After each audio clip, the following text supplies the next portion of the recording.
Hello dear friends and dear students, welcome once again to our channel. आज का हमारा video class 12th subject English की workbook का worksheet number 3 से related होगा, जो क्लॉज से रिलेटेड है। इससे पहले हमने 2 क्लॉज से रिलेटेड वीडियोस जो है अपलोड कर दिए हैं, वर्कशीट उसमें डाल दी गई है। और आज का जो होगा वो होगा कंबाइन द सेंटेंस, यानी join the following sentences using which, who and where.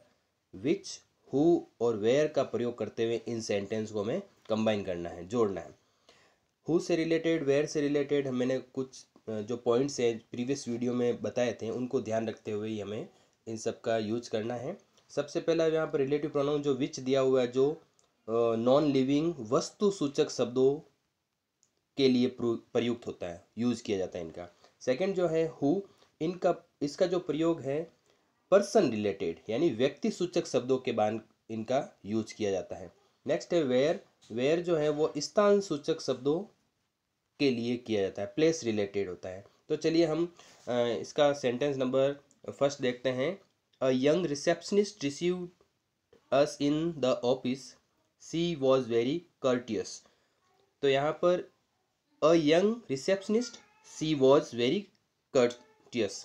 तो यहाँ पर जो ये यंग रिसेप्शनिस्ट हैं उसी का प्रोनाउन यहाँ पर सी आया हुआ सेकंड सेंटेंस में।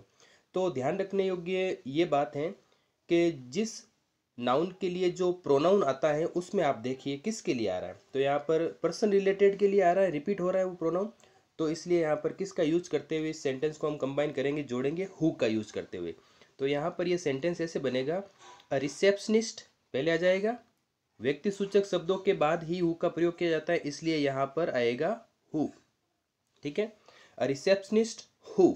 फिर हम सेकंड सेंटेंस को यहाँ पर ऐड करेंगे साथ में, और जिस नाउन का हम प्रोनाउन यहाँ पर देख रहे हैं उसको वापस नहीं लिखा जाता है, और ये सेंटेंस यहाँ पर ऐड हो जाएगा पहले।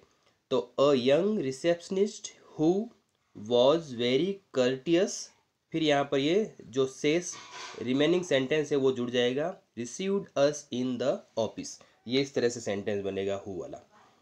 नेक्स्ट है he lives in a small town, वह एक छोटे कस्बे में रहता है। इट इज़ पॉल्यूशन फ्री, ये पॉल्यूशन फ्री है। यहाँ पर देखो he lives in a small town और फिर यहाँ पर इट आया हुआ है। तो जो स्मॉल टाउन का ही प्रोनाउन यहाँ पर इट है, तो यहाँ पर स्मॉल टाउन के बाद ये जो कोई शब्द है उसी का रिपोर्ट हो रहा है। तो यहाँ पर जो ये नॉन लिविंग है, कोई सिटी के बारे में है, तो यहाँ पर विच का यूज करेंगे। तो he lives in a small town विच।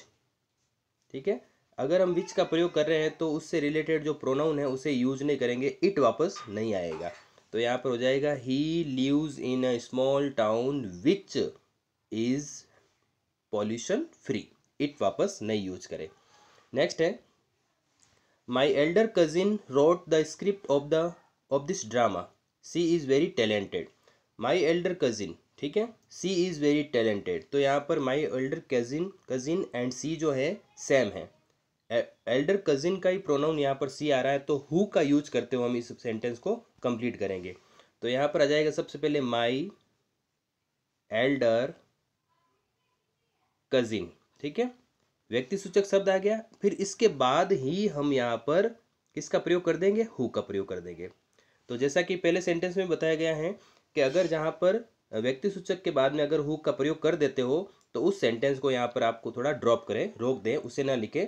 फिर नेक्स्ट जो सेंटेंस है उसको ऐड करेंगे जिसमें प्रोनाउन हम वापस नहीं लिखेंगे, सी वापस नहीं आएगा, इज़ वेरी टैलेंटेड आ जाएगा। माई elder cousin who is very talented road the script of this drama, इस तरह से होगा सेंटेंस ये।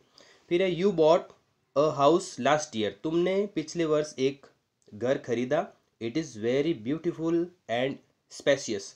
तो यहाँ पर हाउस और इट यहाँ पर सेम है, इसी का हाउस का ही प्रोनाउन इट आ रहा है। तो पहला सेंटेंस अपने प्लेस पर ही आएगा, अपनी जगह पर ही आएगा। You bought a house last year, full stop हट जाएगा और आ जाएगा यहाँ पर विच। ठीक है, क्या आ जाएगा, विच आ जाएगा। तो यहाँ पर हो जाएगा you bought a house last year which is, it नहीं आएगा वापस, which is very beautiful and spacious. Next आ जाएगा एवरीबडी प्रेजेज माई सिस्टर, प्रत्येक मेरी बहन की प्रशंसा करता है। My sister is very good orator, मेरी बहन जो है एक अच्छी ऑरेटर है। तो यहाँ पर जो है ये रिपीट हो रहा है, देखो माई सिस्टर माई सिस्टर। तो यहाँ पर हम व्यक्ति सूचक यानी ये दोनों जो जहाँ पर रिपीट होता है वहीं पर हम रिलेटिव प्रोनाउन यूज करने के बारे में सोचते हैं। तो यहाँ पर देखो व्यक्ति सूचक है, पर्सन रिलेटेड है, तो इसलिए बीच में आ जाएगा हु। तो everybody praises my sister who is very good orator. वापस ये जो रिपीट होने वाला नाउन वापस नहीं लिखेंगे। नेक्स्ट है I want to visit a cafe. मैं एक कैफ़े में जाना चाहता हूँ। I can get the best coffee in the town. जहाँ पर मैं इस टाउन की सबसे अच्छी कॉफ़ी पा सकूँ या पी सकूँ। तो यहाँ पर देखो कैफ़े एक स्थान है, ठीक है, और उसके बाद में नाउन प्रोनाउन आ रहा है आई। इसलिए यहाँ पर अगर इस तरह की स्थिति हो कि एक तरफ आपको कहीं प्लेस रिलेटेड वर्ड दिखे, दूसरी तरफ कोई नाउन प्रोनाउन दिख जाए, तो वहाँ पर आप वेयर का यूज करें, ठीक है। तो यहाँ पर हो जाएगा I want to visit a cafe where I can get the best coffee in the town. इस तरह से सेंटेंस कंप्लीट होगा। अब नोटबुक में उतार लीजिए सब, ठीक है। और आपको अगर वीडियो पसंद आते हैं तो ज़रूर अपने दूसरे फ्रेंड्स के साथ शेयर करें, लाइक करें, कमेंट करके बताएं। और आप भी इन क्वेश्चन को उतार लें रफ कॉपी में, फिर इसके आंसर खुद आप प्रैक्टिस के रूप में करें, आपका एकदम क्लियर हो जाएगा। A river flows through my village. एक नदी मेरे गांव से होकर बहती है। It is the life line of the village. ये गांव की जीवन रेखा है। तो यहाँ पर किसका रिवीजन रिपीट हो रहा है? एक नदी और इट इज़, यानी वो नदी जो है उस गांव की लाइफ लाइन है। तो यहाँ पर आ जाएगा सबसे पहले आ जाएगा अ रिवर, ठीक है, अ रिवर, ठीक है। विलेज तो रिपीट हो नहीं रहा है, यहाँ पर आगे आ रहा है वो नहीं दिखता। यहाँ पर स्टार्टिंग में जो प्रोनाउन नाउन प्रोनाउन होता है उसी से हम संबंधित करेंगे। तो अ रिवर विच, तो यहाँ पर आ जाएगा विच, ठीक है। A river which is the life line of the village. It वापस नहीं आएगा। एक नदी जो गांव की जीवन रेखा है, फ्लोज थ्रू माई विलेज, यहाँ पर ऐड हो जाएगा, वो गांव से होकर बहती हैं। नेक्स्ट है question number 8। A mall is a place. एक मॉल ऐसा स्थान है we can get all kind of things in a single building, जिससे हम एक की बिल्डिंग में सब कुछ प्राप्त कर सकते हैं। तो यहाँ पर प्लेस रिलेटेड आ रहा है। सबसे पहले हम बीच में यहाँ पर किसका प्रयोग करेंगे? वेयर का। अब mall is a place where we can get all kinds of things in a single building. ये सेंटेंस सेम आ जाएगा, वापस बीच में वेयर यूज हो जाएगा। जब भी ध्यान रखें, जब सेंटेंस को ज्वाइन करते हैं तो फुल स्टॉप वापस ना नहीं आता है, सब लास्ट में एक आता है और पूरा सेंटेंस कंबाइन हो जाता है, जुड़ जाता है, एक हो जाता है रिलेटिव प्रोनाउन के जुड़ने के बाद में। The car is park in the front of house. The car is very costly. किसके लिए ये हो रहा है रिपीट यहाँ पर? ठीक है, तो वस्तु सूचक शब्द आ रहा है तो हम यहाँ पर विच का यूज करेंगे। द कार विच, ठीक है, the car which is very costly. वापस रिपीट वाला शब्द, रिपीट नाउन को वापस नहीं लिखते हैं। The car which is very costly park in front of our house. Next है लास्ट वाला। सी लॉस्ट द बैग। उसने बैग खो दिया। The bag contain fruits and vegetables.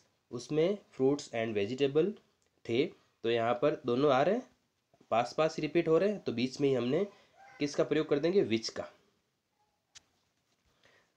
C lost the bag which contain fruits and vegetables. The bag वापस नहीं आएगा।